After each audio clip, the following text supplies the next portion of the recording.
Right. So the current unemployment numbers came out today, and clearly there is a large drop in or a large increase, I should say, in the unemployment ever since the pandemic went Mhm. on. Can you talk a little bit about that? And, I'll let you talk about that first, then follow up. Well, yeah, the numbers came out. We're at what, 18.6% unemployment. Of course, you dissect it into different sectors. You have those that are in the restaurant business, accommodations and food services. They were hit the hardest, obviously, for reasons. You can't go to work if your business is shut down. And then, of course, we're even experiencing in the mining side of it, which is actually includes oil. Oil workers are being laid off simply because of the oil prices.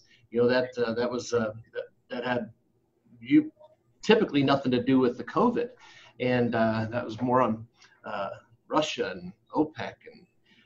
But anyway, so that hit us harder than other counties because we're oil ag town.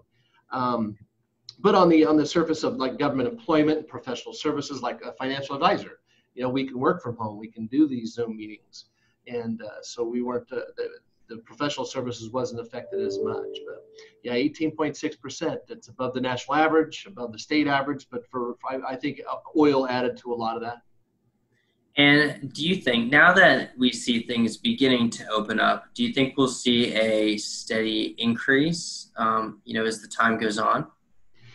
Yeah, I think so. I really do. I mean, we're seeing people going back to the restaurants right now, and so obviously they have to hire back people. I think it's going to be. I don't think we're going to go immediately a V recovery back to where we were, 4 months ago. But it'll be a very slow recovery. A lot of people are asking, well, do you see a V recovery, which means, hey, the economy went down, we're going to pop right back to where we were, or do you see a U-shaped recovery, meaning it's going to take some time and gradually work our way up? And how long is that U recovery? Is it 1 year? Is it 2 years? Is it 3 years?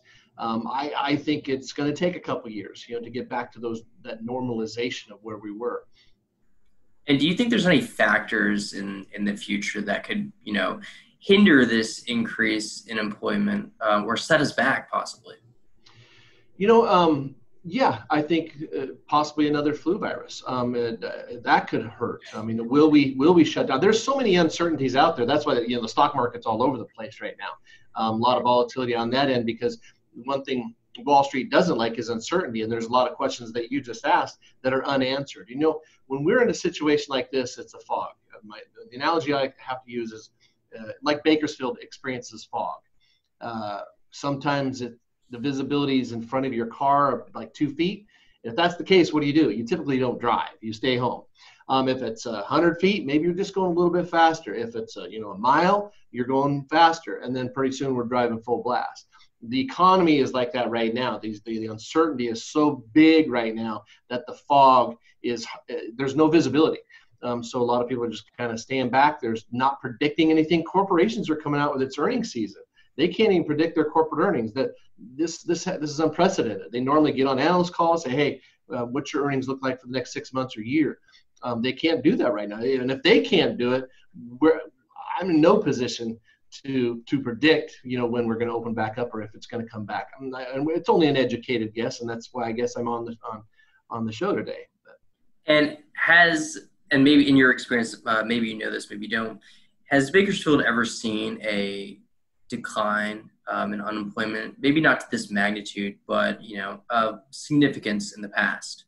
I wouldn't think so. I mean, even on the national level, the only time we did see anything close to this was in the Great Depression of the 1930s.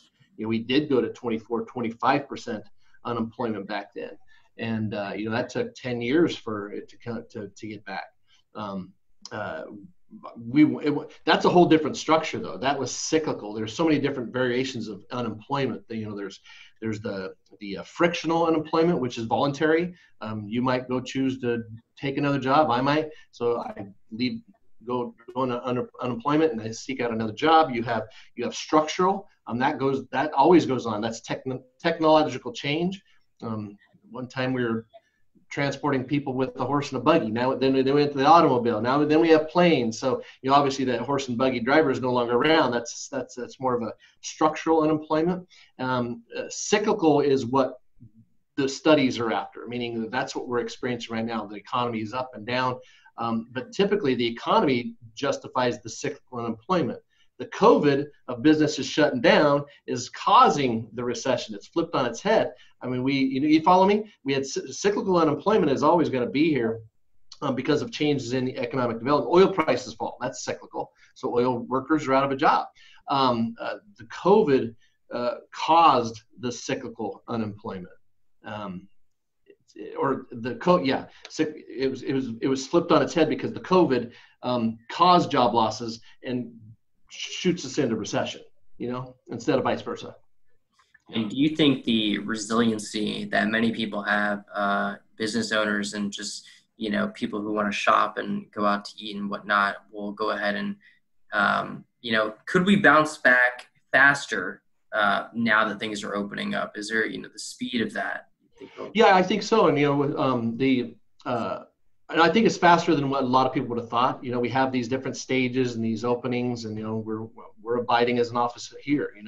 We open up at stage 2, stage 3, but I think it came faster than normal. I think there's a lot of pent up demand to get out there and from individuals, and a lot of pressure put on people. But we got to get the economy rolling again. Like I said, this is unprecedented times, and if we don't get back, I mean, were they going to offer more stimulus? That's the talk right now is if they don't get back to work, we got to offer more money, to individuals and companies and PPP and all that. But man, I think it'll be faster than normal. But here's the other thing that could change things right away is a vaccine. A lot of people are saying 6 months. Some people are saying a year. The vaccine will be here. Of course, these viruses, they do mutate. But once they figure out, I think they're getting pretty close. I mean, the reports are saying. And one final question. Do you believe that if, say, we do have another virus or, spike or whatever, do you think this can, means very bad news for current and our unemployment and then, for finances and everything? Mm-hmm.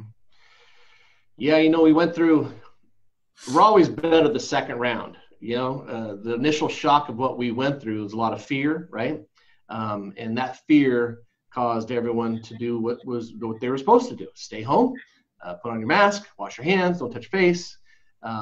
The second round, I think people will be more attuned to it, and instead of a slap in the side of the head of this fear news, I think it'll be a little bit better the second round. I'd hate to see us shut down the economy all again, but I think if people are more careful in the second round once it hits, you're going to be more careful, right? For the next 6 months, maybe a year. I've always kind of been a virus phobe.